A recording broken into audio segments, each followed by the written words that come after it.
Finalizando semana, pero iniciando un nuevo mes. Esperamos que todas sus actividades sean exitosas y bendecidas. Sea bienvenido a esta segunda emisión de noticias aquí en TN23.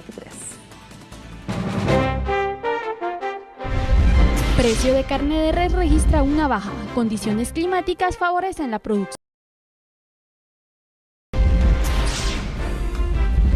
Estaciones de buses extraurbanos con afluencia de pasajeros que aprovechan el asueto para viajar a la provincia. Polémica por sorpresiva aprobación de ley a la carrera judicial.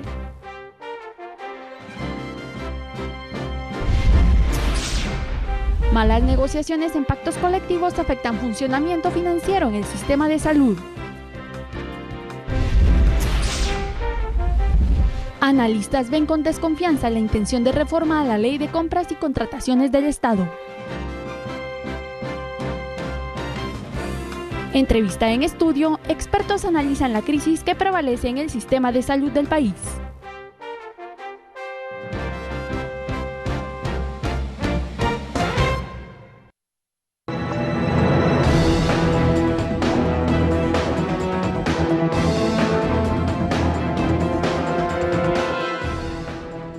Y es así como damos inicio a conocer el detalle de la información para este día viernes 1 de julio. Le comentamos que pareciera que el Congreso le dio la espalda a innumerables sectores de la sociedad, los que ordenaba y sistemáticamente están analizando las reformas legales que permitan agilizar la aplicación de justicia.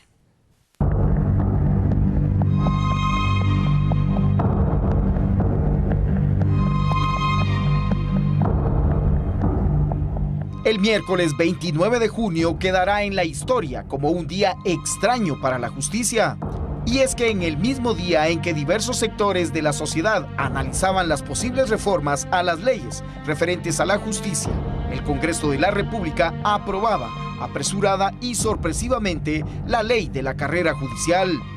Y es que a iniciativa del organismo judicial, hace varias semanas, representantes de diversos sectores de la sociedad hicieron llegar de forma ordenada sus propuestas a las diversas sedes judiciales para que luego fueran objeto de un profundo análisis. Luego la Corte Suprema de Justicia invitó abiertamente a las personas y entidades representativas del país para conformar las mesas de diálogo, de las cuales surgirían las propuestas de reformas a la Constitución. Lo hecho por el Congreso de la República parece ser una burla al tema de justicia e incluso una afrenta al organismo judicial, ya que en el mismo día en que las mesas ponían a discusión las propuestas, el organismo legislativo enviaba un mensaje a la sociedad diciendo: aquí yo apruebo, y puedo ignorar a los sectores que verdaderamente representan a los guatemaltecos.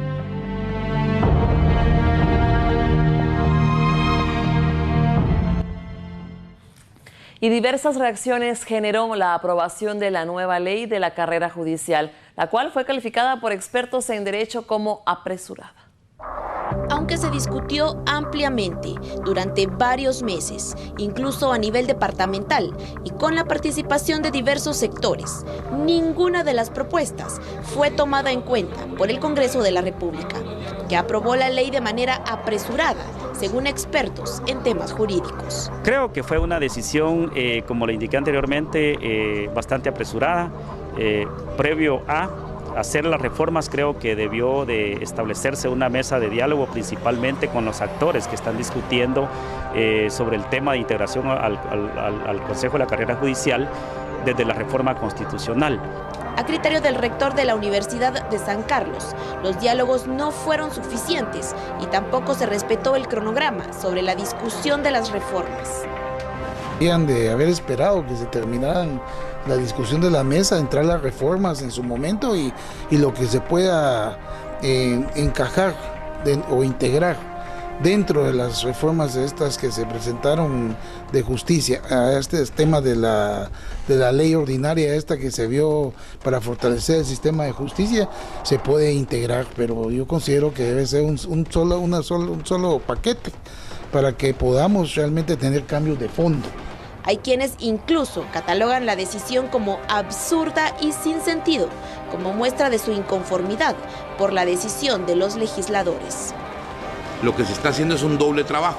No tiene sentido por un lado, hacer una reforma constitucional que va a concluir, esperamos en Dios, en la reforma del sistema de justicia, dentro de ese marco, la reforma de la carrera judicial, y por el otro lado, hacer proponer una ley, ya aprobarla, sin que tenga los insumos que va a proporcionar estas discusiones de las mesas de reforma constitucional. Se está haciendo una reforma, una propuesta para reformar la Constitución de la República. Dentro de ese ámbito, el tema central es reformar el sistema de justicia. El país continúa sin una normativa de regulación en el sector justicia, ya que la actual es denominada absurda ante las necesidades de los guatemaltecos. Yo creo que fue una descoordinación, lo cual me parece un poco absurdo que siendo el Congreso uno de los tres entes que están impulsando la reforma, sabiendo que se está discutiendo precisamente la verdadera implementación de una carrera judicial, la conformación del Consejo de la Carrera Judicial, sus funciones, sus principios, pues ya estén regulados en una ley. Y no se esperó a que realmente se determinara técnicamente cuáles deben de ser estos principios. Y aquí no se trata de una discusión de un activismo político, sino debe ser una discusión primeramente muy técnica, constitucional. El rechazo es evidente, pues algunos sectores señalan que fue poco estudiada, lo cual demuestra que las decisiones responden a ciertos intereses, según el entrevistado.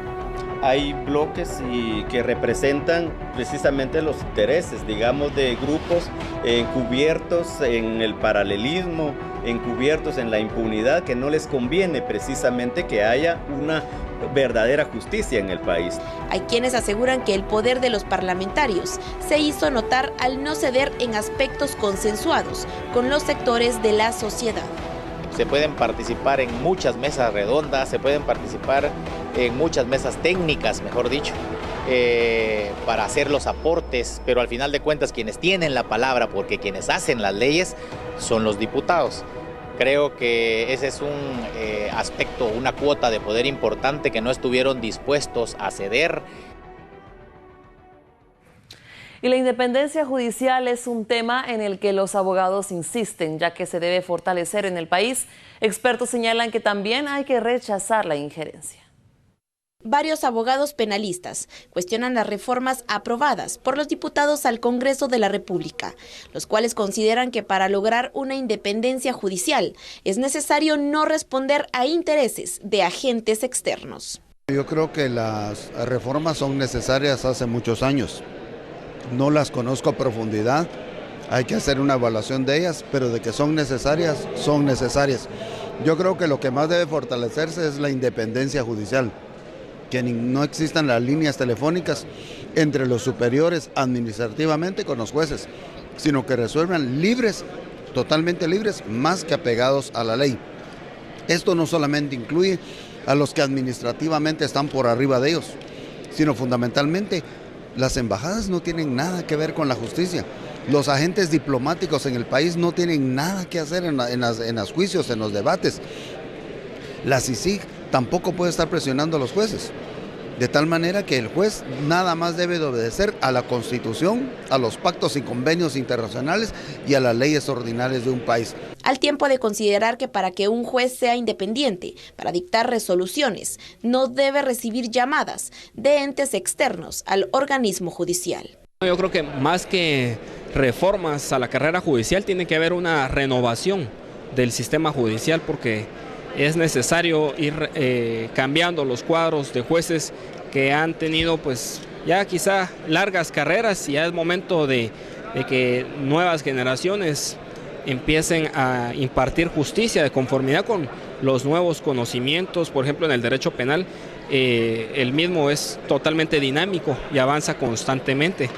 Y lógicamente hay que fortalecer la carrera judicial, la independencia judicial, sobre todo porque un juez debe de ser independiente al punto de que ni un presidente y ni un comisionado puedan siquiera osar hacerle una llamada telefónica para influir en un veredicto o en una resolución. De esa manera creo que todo aquello que vaya encaminado a fortalecer la independencia del juez, en final va a servir para que la ciudadanía pueda tener la certeza de que un juez va a resolver conforme a su conciencia y a la Constitución, sin ninguna injerencia. Por su parte, el presidente de la Asociación de Jueces y Magistrados refiere que hay diversas instancias que tienen sus propias agendas y se pueden reflejar en la independencia de la justicia. La agenda que lleva cada quien, pues obviamente va marcando sus pautas y sus tiempos. Yo respeto de alguna manera el aval y el respaldo que ellos le dan, ¿va? Sin embargo, de alguna manera la asociación pues también tiene su propia agenda, y de esa cuenta hay algunos aspectos que sí se consideran se tuvieron que haber agotado antes de apresurarse a reformar esta ley de la carrera judicial. Yo creo que esto tiene un análisis distinto. Lo que sucede es que aquí esta reforma iba en la reforma constitucional que se ha planteado por parte de los organismos del Estado y de CICIG. Mi percepción es que ellos evaluaron que esta reforma constitucional puede o no puede ganarse en una consulta popular. Por lo tal, previendo que no fuera así, aprobaron de manera inmediata esta reforma a la ley de la carrera judicial, que vuelvo a insistir, va a fortalecer el organismo judicial, va a mejorar los controles y la supervisión, pero tampoco significa que va a erradicar la corrupción como se ha venido planteando. Eso no es cierto. No es tan fácil de lograr en el Estado y no es tan fácil de lograr en la propia sociedad guatemalteca. Y en el Congreso ya se aprobó la ley de la carrera judicial. Sin embargo, la última palabra la tiene el presidente de la República. En sesión extraordinaria, el Congreso de la República aprobó con más de 80 votos el paquete de reformas a la carrera judicial, una iniciativa de ley que había dormido en las gavetas del organismo legislativo durante muchos meses. Diversos analistas califican de extraña, apresurada y sorpresiva la aprobación de dicho decreto, puesto que no aparecía entre las prioridades del organismo legislativo en la actualidad. Sin embargo, debemos recordar que la aprobación en el Congreso no da vida inmediata a una nueva ley, pues su proceso legal primero pasa a la Presidencia de la República, en donde es analizada y, si conviene, es promulgada y enviada a publicar. Ello significa que, finalmente, la ley está en manos del presidente de la República, Jimmy Morales, quien antes de promulgarla deberá tomar en cuenta que actualmente numerosos sectores del país están representados en las mesas de diálogo para las reformas al sector justicia, en cuyas decisiones y análisis se incluye el tema de la carrera judicial. Ante ello, la sociedad guatemalteca se pregunta, ¿qué hará el presidente de la República, Jimmy Morales, al tener en sus manos la ley de la carrera judicial? ¿La respaldará, dándole así la espalda a los sectores que analizan y discuten las propuestas del tema de justicia?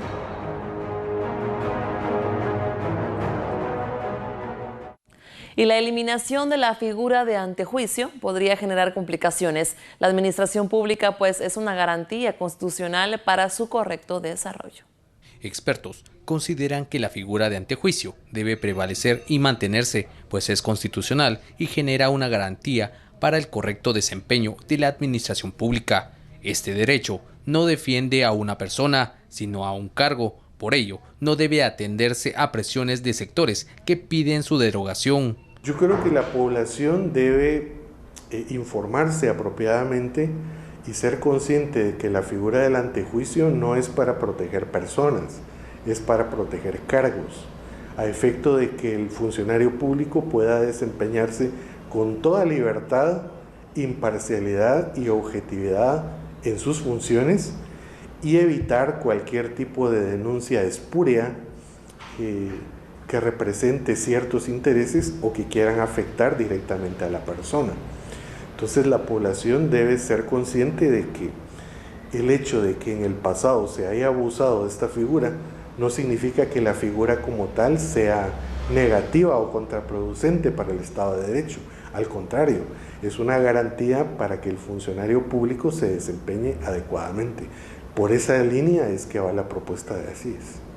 García establece que es necesario tomar en cuenta dicha propuesta, dentro de la discusión que se realiza en las mesas de diálogo de reforma al sector justicia.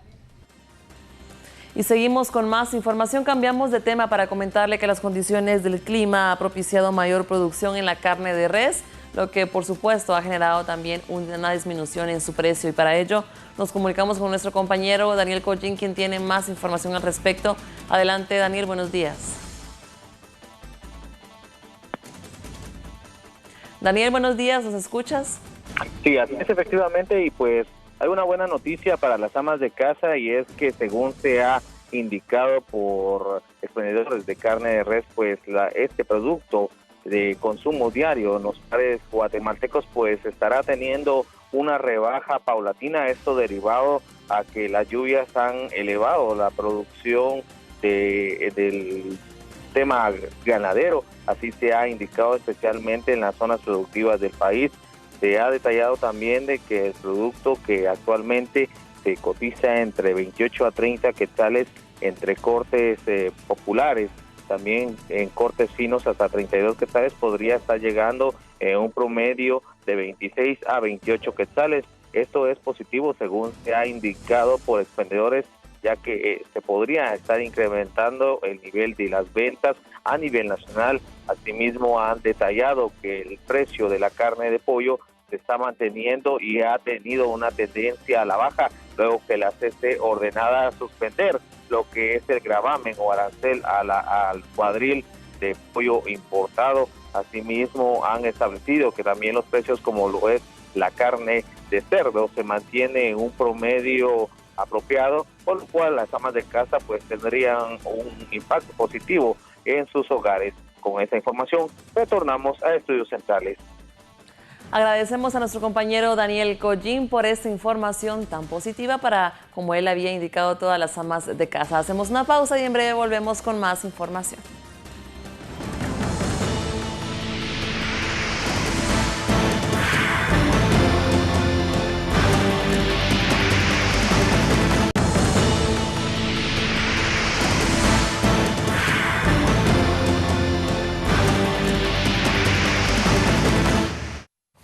Ya estamos de regreso con más información aquí en TN23 este día viernes. Le contamos que autoridades desconocen las anomalías que ocurren en el sótano de tribunales en medio de denuncias de irregularidades que ocurren en ese sector.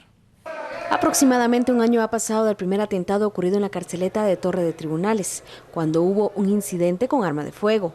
2 meses después, este atentado pasó a ser una tragedia, cuando mataron a un supuesto pandillero. Al momento, la calma se mantiene, pero las anomalías, como el ingreso de drogas, entre otras cosas, los desconocen las autoridades de presidios. Bueno, pero si quien tenga la información, yo pienso que estamos en el sistema de justicia a presentar las denuncias. Yo desconozco realmente cuál esa situación que es extremo que usted nos da a conocer, pero si hay una denuncia de un guardia nuestro que esté involucrado en hechos así, obviamente nosotros inmediatamente procedemos legalmente como corresponde. Según la subdirectora, hasta no recibir denuncia, ellos no pueden actuar y ahora estarán evaluando. Solo a los del sistema penitenciario. Por eso estamos acá. Así es. ¿Pero y cuánto tiempo van a estar haciendo la evaluación? Porque si vienen solo una vez, de vez en cuando, creo que no sería. Lo que nuestras capacidades nos permiten. La carceleta de Torre de Tribunales es un área que supervisa y controla únicamente el sistema penitenciario. Esto según lo dijo el organismo judicial. Son ellos los que deben velar porque no surja descontrol ni otra tragedia como la del año pasado. Pero muchos dicen que pareciera que quienes tienen el control son los reos. Inversionistas anunciaron que demandarán al Estado de Guatemala por la suspensión de la licencia de operación de la mina La Puya. El Estado de Guatemala ha firmado convenios de protección de las inversiones, entonces cualquier inversionista extranjero tiene el derecho de ir a buscar esa instancia, ir a buscar una intermediación internacional. Cabe incluso una demanda contra el Estado de Guatemala por inversiones que hoy peligran.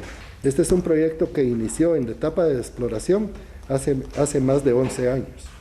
Entonces, a lo largo de todo ese tiempo, hubo inversiones que se hicieron en Guatemala y las cuales pues, son recuperables a través de la producción.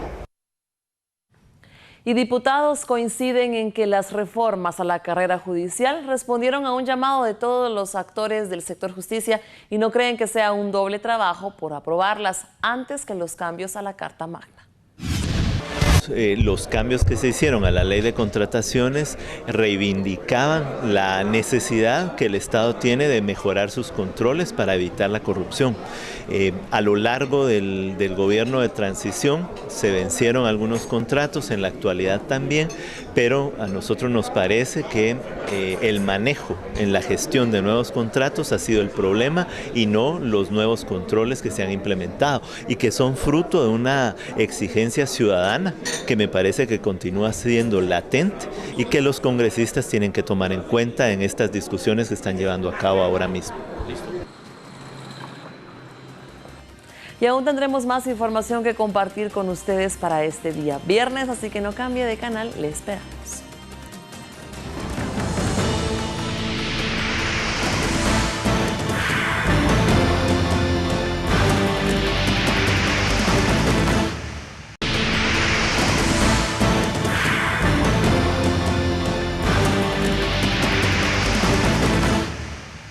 Agradecemos su preferencia y la sintonía que nos brinda todos los días y este día viernes tenemos más noticias. Le contamos que la Procuraduría de Derechos Humanos se pronuncia respecto al trabajo infantil en Guatemala. Asegura que son violentados varios derechos para su desarrollo integral. El trabajo infantil en Guatemala pone en peligro el bienestar de muchos niños, niñas y adolescentes. Los datos sobre este fenómeno en Guatemala son variables y el Estado ha producido varios instrumentos con los que se puede medir este fenómeno. Sin embargo, estos no reflejan la profundidad del problema y por ello la PDH ha realizado un monitoreo al respecto. Infantil y el diagnóstico es específicamente sobre la implementación que ha hecho el Estado de Guatemala a la hoja de ruta para hacer a Guatemala un país libre de trabajo infantil, que tiene como fecha vigente 2013 a 2015, lo que implica que para el 2015 el Estado debería de haber cumplido la meta de eliminar las peores formas de trabajo infantil y para el 2020 eliminar el trabajo infantil en general. Sin embargo, podemos observar a través de los escenarios que visitamos, tanto en calle, diferentes zonas de la ciudad capital, parques, mercados, en que el trabajo infantil continúa dándose y cada vez que la pobreza y la extrema pobreza se agudiza en Guatemala, hay muchos más niños y niñas que forzadamente tienen que establecer con las familias muchas veces estrategias de sobrevivencia. Los resultados presentados en este monitoreo por parte de la Procuraduría de Derechos Humanos indican que no existe un avance visible en el cumplimiento de los compromisos del Estado de Guatemala. Guatemala también tiene una deuda muy fuerte en este tema, no se han hecho las reformas que deben hacerse a varios documentos, incluyendo la Ley de Protección Integral, para que realmente el tema de trabajo infantil esté homogéneo en todo el tema legislativo. Gloria Castro, de la Defensoría de la Niñez, resalta la importancia que tiene el Ministerio de Desarrollo Social en este monitoreo que realizan.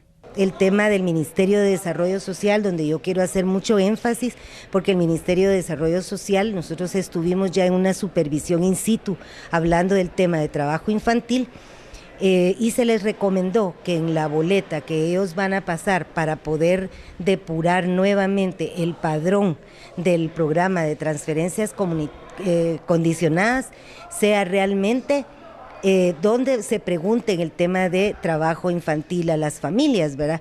Porque una de las acciones importantes es que ellos detecten y que estas familias puedan ser integrantes de los programas sociales, ¿verdad? Para que puedan realmente desarrollarse y poder salir de la pobreza y la extrema pobreza, que ese son al final el objetivo final de un Ministerio de Desarrollo y de un programa de transferencias condicionadas.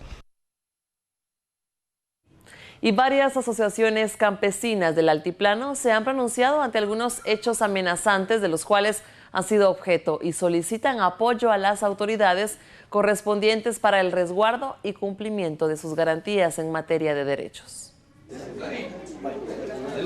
El Comité Campesino del Altiplano de Guatemala, CCDA, debido a las diferentes agresiones, amenazas y asesinatos de líderes comunitarios en las últimas semanas, solicitan a la Comisión Internacional contra la Impunidad en Guatemala, CICIG, así como otras instancias, su apoyo en estos actos intimidatorios por temas de conflictividad agraria. Otra de las peticiones de este colectivo campesino del Altiplano es la garantía en tema de derechos humanos, así como justicia ante los constantes hechos de zozobra a los que han sido sometidos. No queremos interferir y nunca lo vamos a hacer entre los poderes de Estado, pero estamos demandando con todo respeto y al derecho que le asisten a los que están siendo criminalizados, perseguidos, asesinados y no se le está aplicando el debido proceso. Vamos a pedir con todo respeto que se les garantice y que realmente haya justicia en Guatemala.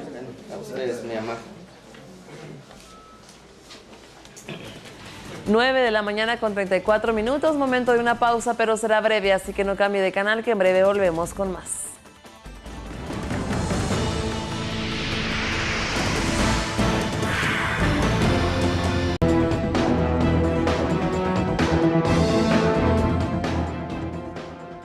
Ya estamos de regreso y como usted bien sabrá, esta semana nos hemos dedicado a hablar sobre la crisis del sistema de salud, que es un tema de nunca acabar. Y es que en el ámbito financiero del ministerio, específicamente los pactos colectivos que por malas negociaciones han afectado el funcionamiento de la cartera salubrista y ponen en riesgo la atención de miles de pacientes en nuestro país.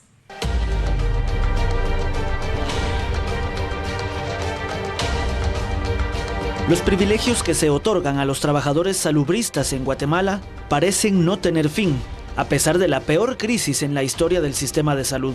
Más de 60 sindicatos y al menos 55,000 trabajadores forman esta estructura que cada año pide incrementar bonos y beneficios. En este momento estamos en una condición, una vez más, donde al ministro de Salud Pública, me atrevo a decir, el sindicato lo extorsiona. Claramente lo extorsiona.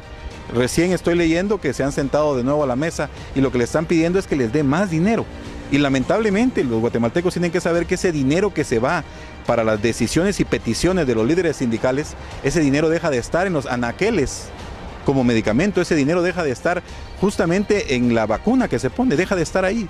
Los pactos colectivos son negociaciones que se llevan a cabo entre un sindicato de trabajadores legalmente establecido y la entidad para la que trabajan. En el caso del Ministerio de Salud, hay 68 sindicatos que persiguen sus objetivos, sin tomar en cuenta la disponibilidad financiera del Estado.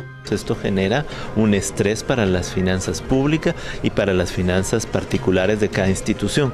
Por eso es importante que los pactos tengan adherida a una discusión financiera que permita reconocer que para poder ampliar y seguir conservando, respetando derechos laborales, pues se tiene que tener una discusión sobre el financiamiento del Estado. El pacto colectivo en el Ministerio de Salud incluye bonificaciones como un bono vacacional de 400 quetzales, el incentivo salarial anual de 700 quetzales, un bono navideño por 300 quetzales, 30 días anuales. Además de sus 12 asuetos de ley, se les da un descanso por el Día de la Madre, Día del Padre, aniversario del sindicato, cumpleaños y el Día del Salubrista. Es decir que en total gozan de 45 días de descanso cada año. Y si esto no fuera poco, también se aprobó el aumento al bono de antigüedad real de la siguiente manera. Para quienes tienen 4 años de antigüedad, un 5% de aumento. Quienes tienen 8 años de antigüedad, el 20%. Quienes ya llevan 12 años de trabajar en esa institución, un aumento de 40%. Quienes tienen 15 años de antigüedad, un aumento de 60%. Mientras que para quienes llevan más de 30 años de antigüedad en el Ministerio de Salud, el aumento es del 100% de esta bonificación. Pero a pesar de lo increíble de las cifras y de la calamidad en el sistema, el ministro de Salud se comprometió con los sindicalistas a buscar la manera de financiar el pago de este bono. Es una deuda que ya estaba pactada y que ya es un compromiso, en primer lugar. En segundo lugar, ellos han entendido perfectamente la situación económica que estamos atravesando y entonces se van a tomar todas las medidas para que los fondos que puedan ser recuperados de algún renglón puedan ser utilizados para cancelar esta deuda.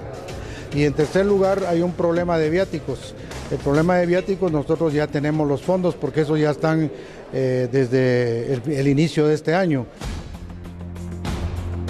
En febrero, la Procuraduría General de la Nación denunció que el Pacto Colectivo de Salud podría ser lesivo para el Estado. Además, el exministro de Salud Luis Monterroso afirmó que el pacto colectivo debería renegociarse con el apoyo de varias instituciones y organizaciones para evitar un mayor daño a las finanzas del país. Una renegociación del pacto colectivo de condiciones de trabajo, pero abierta, transparente, donde trabajen también entidades de investigación, donde haya gente de áreas que tienen conocimiento, apoyen al ministro para que se haga lo mejor para la población. No la mejora para ciertos líderes sindicales, no, la mejora para la población, eso es fundamental. Cada año el pacto colectivo del Ministerio de Salud le cuesta a Guatemala 1.800 millones de quetzales, más de la cuarta parte del presupuesto de esa cartera, y por eso se limitan las posibilidades de abastecer al sistema de salud, que clama para no morir.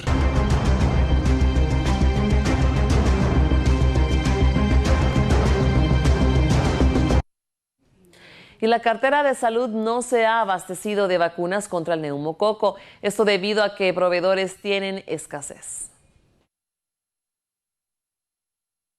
Bueno, seguimos con más información siempre relacionada al tema de salud y de todos estos problemas que se dan en nuestro país debido al desabastecimiento de medicamentos, a la falta de personal, y usted se tendrá más información con respecto a este tema en estos momentos con la entrevista que tiene en estudio preparada nuestro compañero Axel Cardona, así que quédese con nosotros.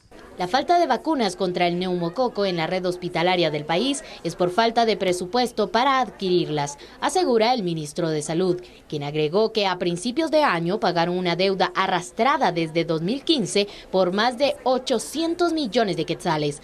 Actualmente las casas abastecedoras de la vacuna tienen escasez por demanda a nivel internacional. Hemos sido criticados porque no hay vacuna del neumococo, por ejemplo. ¿Verdad? Pero no hay vacuna, no es porque nosotros no la hayamos comprado, sino porque se agotó a nivel mundial, en primer lugar. Y en segundo lugar, porque esta vacuna es un poco cara y entonces muchas personas no se lo ponen en el privado, sino que se lo van a poner a los hospitales o a los centros de salud. Y como todos los guatemaltecos tenemos derecho, digamos, entonces viene una cantidad de X y rápidamente se agota. Lo que viene a afectar la falta de presupuesto en la institución es el proyecto de remoción de la red hospitalaria. De tal manera que esas son las problemáticas que nosotros hemos venido resolviendo desde el principio. Formamos una comisión que está ligada directamente con el Viceministerio de Finanzas y esto es lo que nos ha permitido ir saliendo adelante en cuanto a los fondos que Finanzas nos ha venido depositando y que hemos venido ejecutando. Si no fuera por esa situación, pues prácticamente ya estaríamos parados en varios hospitales. Viene la gente y no hay vacunas, entonces se tienen que regresar a sus casas. ¿Y entonces qué vamos a hacer nosotros los guatemaltecos? Morirnos. Porque eso es lo que nos queda ahorita. Nosotros nos vamos a morir porque el Ministerio de Salud no quiere. Pero si yo viniera enferma de otras enfermedades que necesitan antibiótico a veces y todo, muchas veces me dicen no hay, lo tiene que comprar, ¿verdad?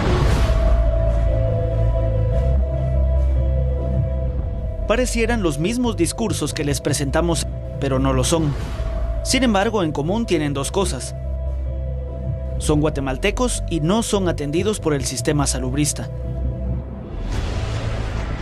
Quienes a diario llegan a los puestos de salud, la mayoría de veces regresan a su casa peor de lo que salieron, pues no los atienden y además pierden tiempo esperando un turno por varias horas en una larga fila. Los padres de familia están preocupados por el futuro de sus pequeños, que deben esperar incluso meses para recibir una dosis de vacunas. Que las vacunas son caras en lo que es privado, ¿va? Entonces tenemos que venir nosotros a centros de salud a ponerle la vacuna a nuestros hijos. La crisis también afecta a los adultos mayores que ven cómo el sistema no puede atender sus necesidades de atención médica. Eso es lamentable porque aquí viene mucha gente de escasos recursos y vienen con la ilusión o la esperanza de que los puedan ayudar con medicina, ¿verdad? Incluso personas de la tercera edad que vienen y esperanzadas en que les den medicamento, no solo la consulta, sino que también se les proporcione medicamento y las enfermeras dicen no hay medicamento. A nivel nacional se tienen habilitados 1.400 puestos de salud y según normas internacionales, por la cantidad de habitantes, Guatemala debería tener al menos 4.000 centros de salud. El déficit de infraestructura para atención en salud también es parte de la crisis que se ha vivido en los últimos años.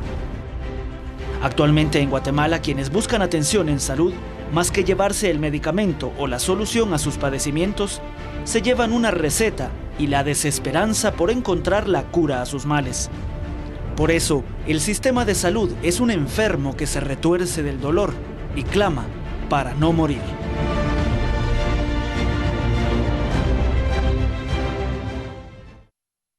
Bien, y continuamos dándole seguimiento a este tema que preocupa a todos los guatemaltecos y en especial quisiéramos que les preocupara a las autoridades responsables de esta situación. El sistema de salud, tal como le hice en la introducción, está en colapso. Es un enfermo que necesita soluciones inmediatas.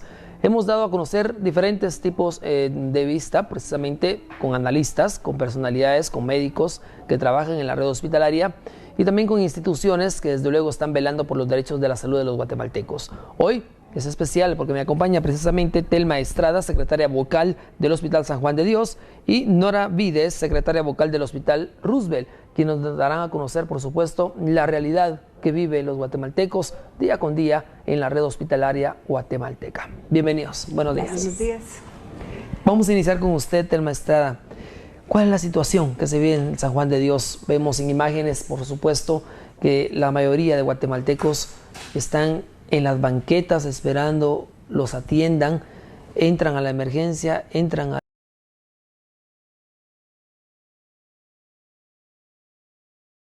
atención adecuada para los guatemaltecos. Este es el diario vivir de todos los días.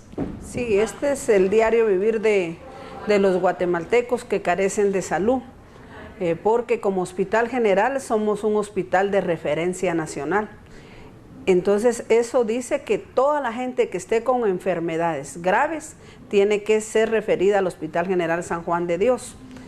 Y por supuesto que esto tiene que ver mucho en la calidad que se le preste al enfermo que viene, pero miramos que como en el interior no hay centros de salud donde haya medicina, no hay hospitales que tengan intensivo, todo esto viene a recaer en San Juan de Dios, donde el personal médico, aún habiendo muy buenos médicos, a veces los ponen en lugar de Dios porque tienen que decidir entre el que está grave y el que está más grave. Y todavía miramos el problema de que no hay suficientes insumos. El problema se mira cada día más grande porque en el sistema Guatecompras resulta que al hospital le dan un presupuesto, pero ya se lo dan contado, tiene que pagarle a tal proveedor, a tal proveedor, a tal proveedor. Entonces ellos no pueden comprar lo que necesita el hospital diariamente. Vemos por eso que faltan, ¿qué le digo? El día de hoy estaba hablando con alguien de la maternidad. Les dejaron en la maternidad 5 hilos de sutura, pero el hilo es de mala calidad y cuando están haciendo una operación se rompe. Entonces si le dejaron para 5, pero un hilo se rompió, tienen que operar solo 4. Aparte de esto, el sistema penitenciario a todas las mujeres que van a dar a luz las refiere para el Hospital General San Juan de Dios, porque en otros hospitales no se les atiende.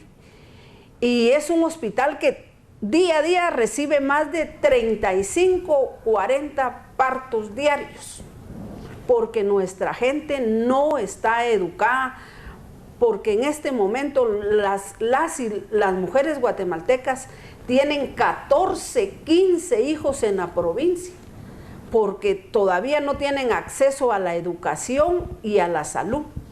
Tenemos un montón de comadronas que ni siquiera se les reconoce como trabajadoras de salud, no cuentan con un salario, están casi que de ayuda comunitaria. Y entonces los hospitales tienen que colapsar. Tenemos un Hospital General San Juan de Dios donde no hay ascensores. Los médicos los enfermeros, las cocineras, todos tenemos que subir los carros del 1º al 6º nivel empujándolos. ¿Por qué? Porque un ascensor ahorita vale 20 millones de quetzales. Y siendo los hospitales de referencia nacional, ellos los debieran de tener bien equipados, porque aquí viene cada día a dar el guatemalteco más lastimado. Otra de las cosas que hemos visto y que gracias a Dios hay un canal con ustedes, es que con el mentado bono que le pagan a la familia en el interior del país, a las niñas las embaraza el tío, el primo, el padrino, todo el que tenga acceso a esa niña, para que al final de año tengan otro niño y tengan otro bono que cobrar. Hemos estado en contra de eso. Hemos visto niñas muriéndose en las maternidades.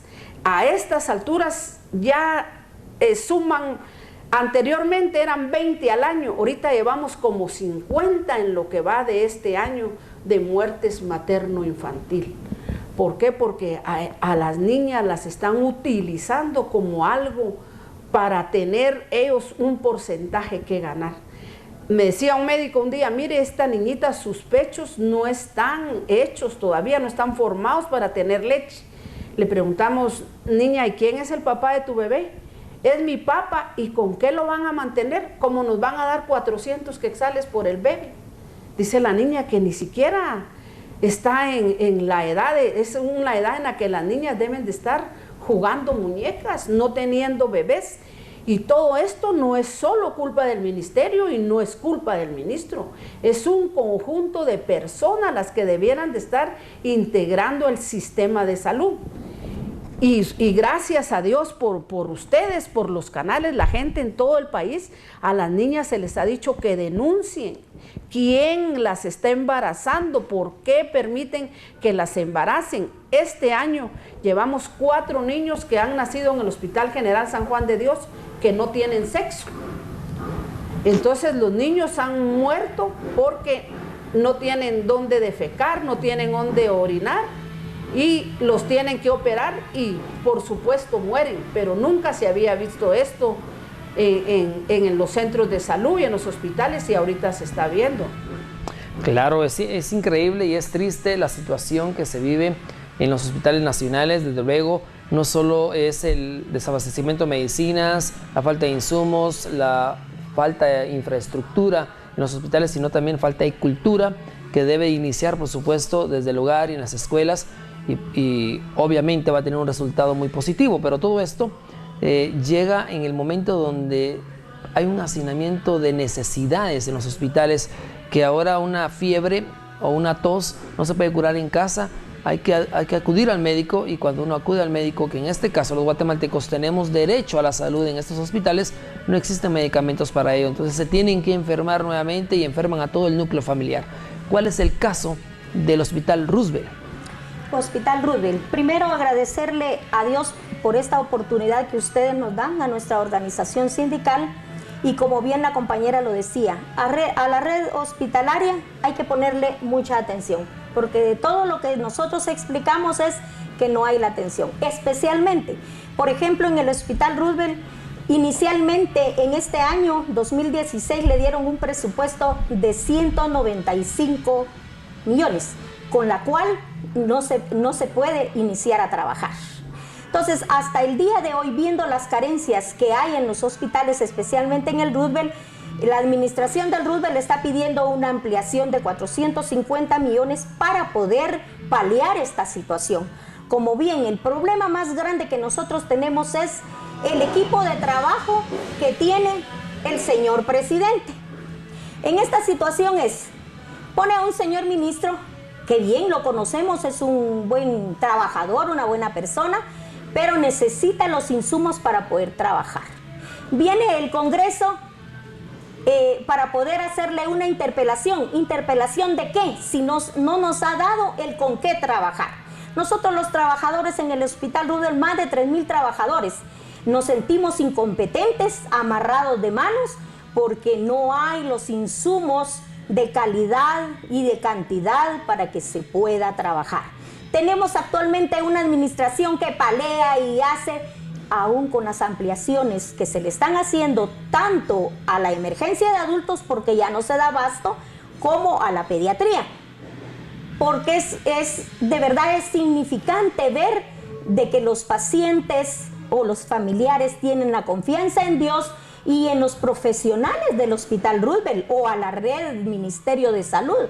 Entonces nosotros lo que necesitamos es el recurso humano, necesitamos especialmente los medicamentos y que el señor ministro tenga para dar, porque él allá sentado en ese lugar del ministerio no lo va a poder hacer. Tiene que buscarlo, tiene que exigirlo, porque si me dan un trabajo me tienen que dar insumos. Entonces nosotros estamos en la situación de que tampoco vamos a estar en contra del paciente, pero estamos a favor y hemos buscado como sindicato el presupuesto, siempre lo vamos a pelear a lo que es el Congreso, porque ahí es donde están ellos. Los señores del Congreso no legislan leyes que vengan a favorecer y a cubrir ese presupuesto, esos impuestos que nosotros damos el pueblo en general, porque yo como trabajadora del Ministerio de Salud pago mis impuestos en comprar el pan, comprar el frijol, comprar el maíz. Entonces, por lo tanto, son ellos los que tienen que ver que nuestros impuestos sean bien utilizados y bien distribuidos. Es el problema que nosotros tenemos. Por ejemplo, en el hospital no hay autorización ahorita en el recurso humano, tanto operativo como administrativo. Estamos con el departamento de dietética, que no hay recurso humano para poder hacer la comida, la alimentación, tanto de los pacientes como del personal, porque son derechos que se vienen arrastrando de años en nuestro hospital. Claro, no, y de hecho el presupuesto actualmente, hablábamos con algunos analistas durante toda esta semana, no es acorde a la demanda y la necesidad de la salud actualmente. Estamos hablando de un 1% que se le está dando a la salud y se está centralizando en 2 hospitales nacionales que están con carencias aún así.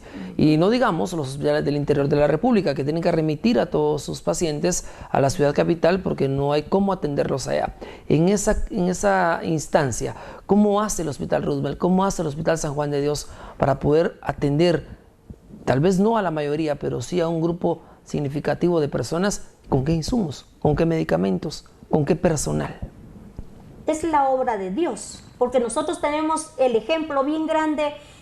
Hace 3 días de Mazate le dieron la transferencia a un paciente de 23 años al Hospital San Juan de Dios de páncreas. Fue traído a la emergencia del San Juan de Dios, y hablo por la experiencia, ¿verdad? No porque yo soy del Roosevelt. Claro. Pero el paciente venía de emergencia, que fue llegando la ambulancia, y él fue ingresado a sala de operaciones. ¿Cómo hicieron en sala de operaciones? Como le vuelvo a repetir, es la obra de Dios, porque los médicos o los jefes de cada sección, ellos saben cómo paliar la situación, van a prestar a los servicios para poderle dar esa calidad que necesitaba, tanto ese paciente como otros pacientes, porque a nadie se le deja morir. Claro. Es que esa es la situación que nosotros tenemos, que somos humanitarios, pero como le vuelvo y le repito, estamos atados de manos. Claro. Porque no tenemos en realidad la solvencia que se va a operar a un paciente, tenemos el médico quirúrgico, tenemos los laboratorios, tenemos todo en completo para poder atender a los pacientes. Y el Hospital Roosevelt San Juan de Dios son los 2 hospitales de referencia, como lo decía bien mi compañera, para poder apoyar a los pacientes. No se les puede decir que no. ¿Dónde está el presupuesto que le dieron al hospital, por ejemplo, de Mazate, de San Marcos? Y tenemos que apoyar a ese paciente, porque es un hermano. Claro, y de hecho, es un individuo que necesita el apoyo en ese Claro, momento. Y como usted dice, está el talento humano, el profesionalismo de los doctores, pero cuando no tienen con qué hacer las operaciones, definitivamente una radiografía, obviamente se arruina la máquina, no la pueden sacar, tienen que remitirlos a algún centro privado para que lleven esa radiografía y de esta manera evaluarlo, cosa que no debería existir. Si se diera la atención debida al presupuesto pues oportuno, obviamente, para poder trabajar. Muchas de las personas que han venido acá me han dicho que el ministro debe cumplir 2 roles importantes. Uno, que conozca del ámbito clínico, y otro administrativo.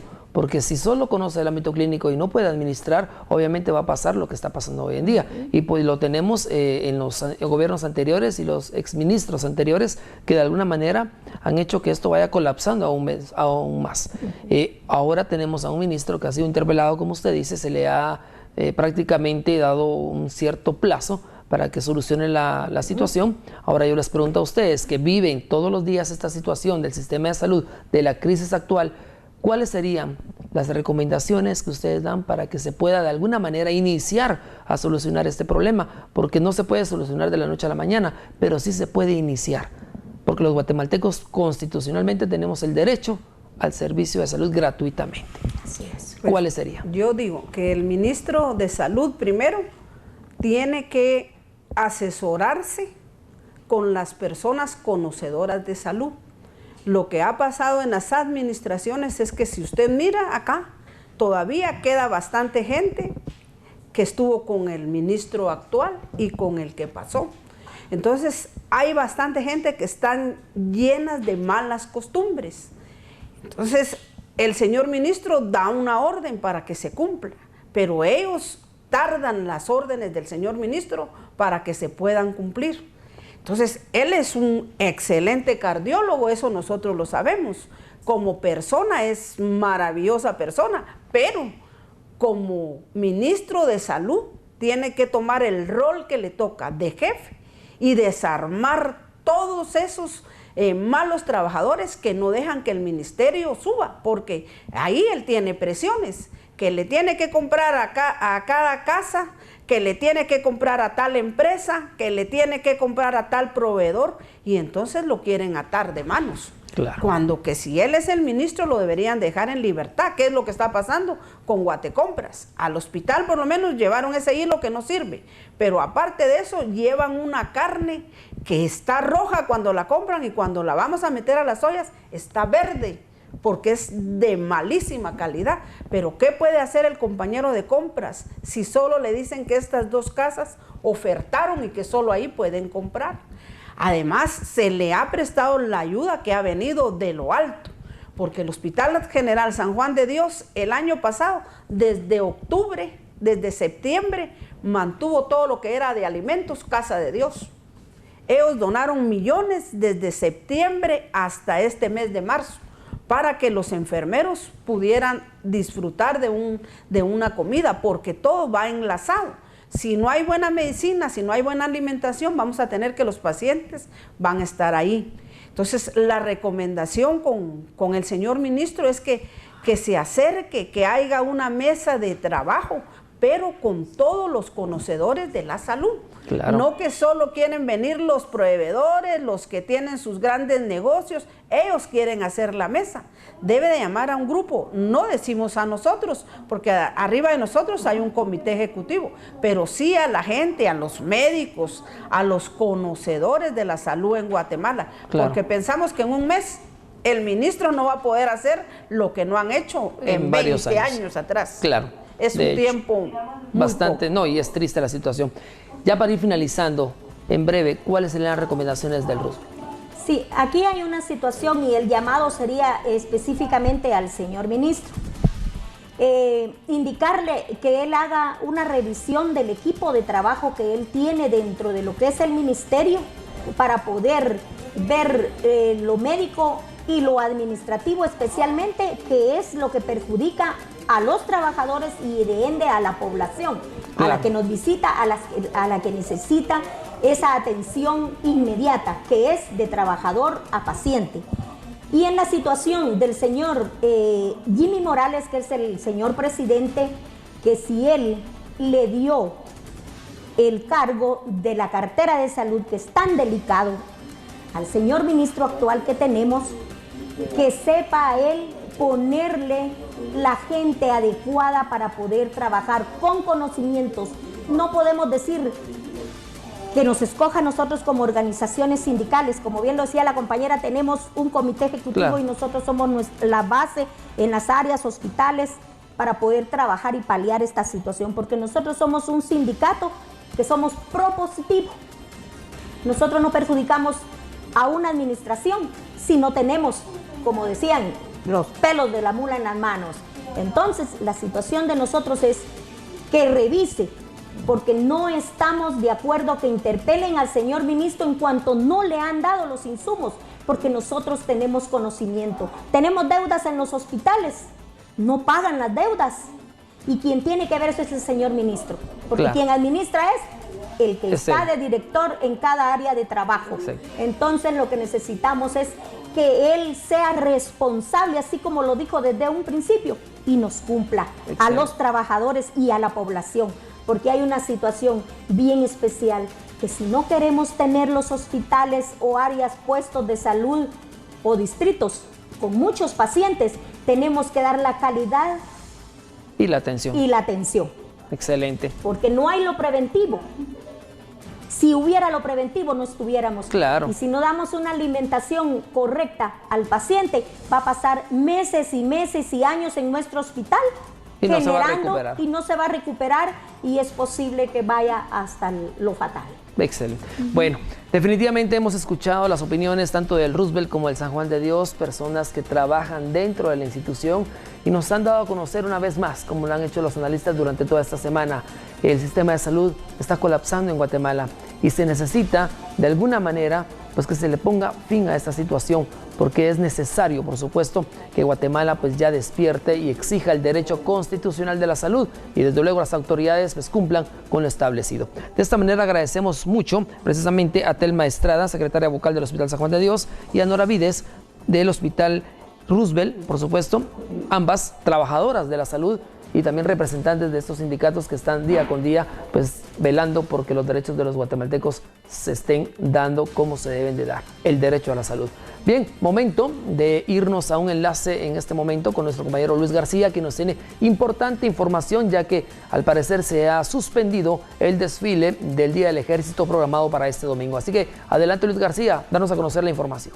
Gracias, Axel. Buenos días a usted, amigo televidente, que se informa a través de TN23. Y es que efectivamente, a través de la cuenta de Twitter del Gobierno de la República, el presidente Jimmy Morales, quien se encuentra participando en la reunión cumbre de mandatarios en el Sistema de Integración Centroamericana, SICA, pues ha anunciado que se suspende el desfile del Día del Ejército que estaba programado para este día domingo.